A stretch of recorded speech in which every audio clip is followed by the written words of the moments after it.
सुनावणी जी आहे कोर्टात त्यामध्ये तज्ज्ञांची समिती नेमण्याचे आदेश जे आहे कोर्टाने दिलेत आणि महापालिकेला असं सांगण्यात आले की तुम्हीच जे काही ते ठरवा जो अहवाल आल्यानंतर 4 आठवड्यानंतर निश्चितपणे बघा याच्यामध्ये अगदी स्पष्टपणे दोन गोष्टी आपल्याला पाहायला मिळतात. एक, पहिल्यांदा लोकांचं आरोग्य हे अत्यंत महत्वाचं आहे आणि आरोग्याचं रक्षण हे झालंच पाहिजे.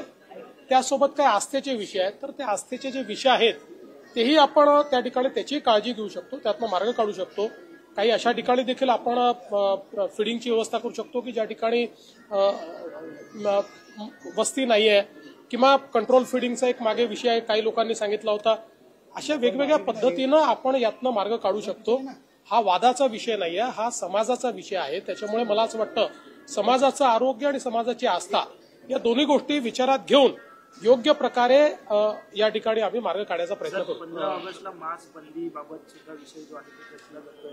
पहिल्यांदा तर या राज्य सरकारने असा कुठलाही निर्णय घेतलेला नाही. 1988 सालापासून हा निर्णय या ठिकाणी महाराष्ट्रात लागू आहे. 88 साली याचा GR काढण्यात आलेला आहे. अनेक महानगरपालिकांचे मी आता त्या ठिकाणी मलाही माहित नव्हतं, मलाही मीडियातनं समजलं, मलाही माहित नव्हतं की अशा प्रकारचा निर्णय आहे. पण ज्यावेळी मी बघितलं तर अनेक महानगरपालिकांना मी विचारलं की तुम्ही का असा निर्णय घेतला. त्यावेळेस त्यांनी 88चा GR मला पाठवला आणि त्यांनी हे देखील पाठवलं की दरवर्षी ते अशा प्रकारचा निर्णय घेत आहेत. अगदी उद्धव ठाकरे मुख्यमंत्री होते तेव्हाही त्यांनी घेतलेल्या निर्णयाची प्रत त्यांनी मला पाठवली जी तुमच्याकडे मी कधी त्या ठिकाणी देऊन देईल. शेवटी सरकारला कोणी काय खावं हे ठरवण्यात काही इंटरेस्ट नाही. आमच्यासमोर खूप प्रश्न आहेत.